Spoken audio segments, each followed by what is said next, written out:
Welcome back. I'm Rick Sanchez. It has not been a good year for Saudi Arabia. The war in Yemen, the murder of an American journalist, tensions with Iran, and then the disastrous plummeting of oil demand worldwide have left the kingdom collectively having to come up with answers while collectively scratching their heads. Joining us now to discuss the situation in Saudi Arabia is the ambassador, Mr. Abdallah Al-Moalimi. He's the permanent representative of Saudi Arabia to the United Nations, who's kind enough to share some of his time with us to give us his perspective on all of these issues that we have been really for the last year or so talking about here in the United States. Well, thank you, Rick. Thank you very much. And let me say 2020 has not been a good year for many countries throughout the world. So we have no monopoly on bad news for this year.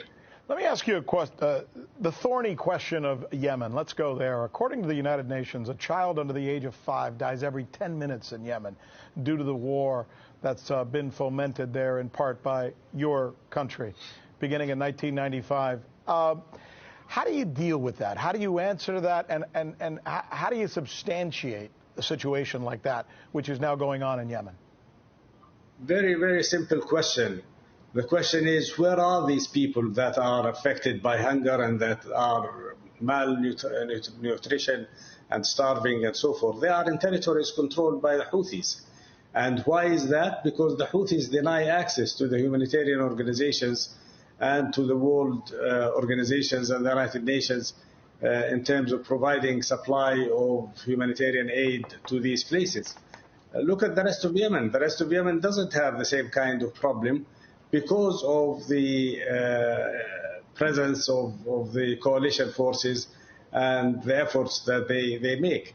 We provide Yemen with more supplies and more assistance than probably the rest of the world combined, and it finds its way in the areas controlled by the government to the people, to the affected people.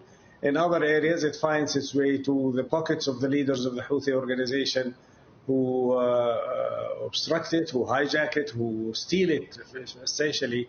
And this was demonstrated by the UN. This was certified too by the World Food Organization and so forth. So that's the issue. The issue is not that Yemen has a problem. We know that Yemen has a problem, but we need to know who's causing that. Here's the problem with this situation from an American standpoint. We here in America, over the last year, according to reports in the New York Times and others, have almost felt like we are in many ways fighting the war in Yemen for your country, for the kingdom, and that there's an exchange between Saudi Arabia and the United States, that Saudi Arabia will provide us with oil while we will then provide for their defense. And a lot of people aren't so comfortable with that. How would you explain that to the millions of people who might watch us here in the United States to make them comfortable with that arrangement? Well, first of all, you don't need our oil anymore. The United States has fully satisfied its own demand of oil. Secondly, you're not doing it for the security of Saudi Arabia. You're doing it for the region, for the world. Can you imagine a situation in which Iran would encircle Saudi Arabia from the north in Syria and Iraq and Lebanon, and from the south in Yemen, and try to exercise a stranglehold against Saudi Arabia and against the oil supplies that go to the entire world? This is even worse than Iran developing a nuclear weapon. So it is not a situation of the United States doing us a favor. There are mutual interests and mutual issues that we both believe in, including containing Iran, preventing it from exercising its hegemony over the region, and of course preventing it from the acquisition of nuclear weapons. Let me ask you another tough question, maybe the toughest of all, the Khashoggi incident. Apparently 5 men were found guilty and were executed, but we don't know what they said. They were never interviewed, and for all we know, they could have said, I was ordered by the Crown Prince to do this. Why was that trial not publicized? Why wasn't it covered? Why was it secretive, sir?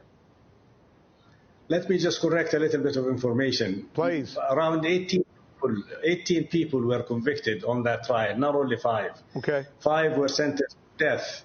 but the others were sentenced to various prison terms corresponding to degree of their involvement. Secondly, the 5 that were condemned to death have not been executed yet because they have an appeal process and they are exercising their right to go through the appeal process. Yes, sir. Thirdly, to say that the trial has not been open is actually not true. The trial was attended by representatives of the United States, the other major powers, and was attended by representatives of Turkey, and was attended by representatives of human rights organizations, both local and international. So it's not correct to say that this trial has not been transparent or available to those who are interested. But we're members of the media, pardon me for interrupting, sir. You're so kind to give us your time, but we're running out. Were members of the media allowed to report on it?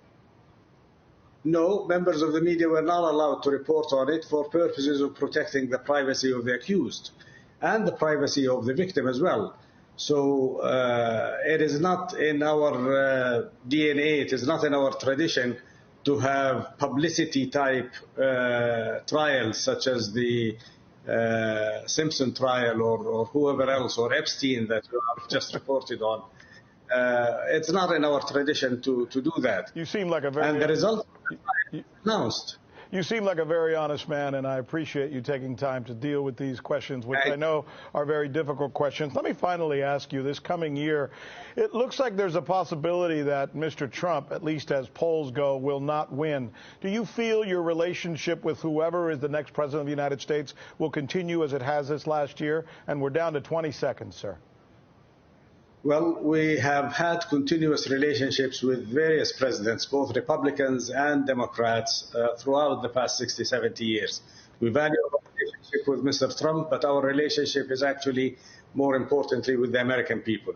Mr. Ambassador, you're a good person. We thank you, sir, for taking time, for taking the questions, and I hope to be able to have this conversation with you again on other topics as well. God bless you. I hope so, too. Thank you very much. Thank you.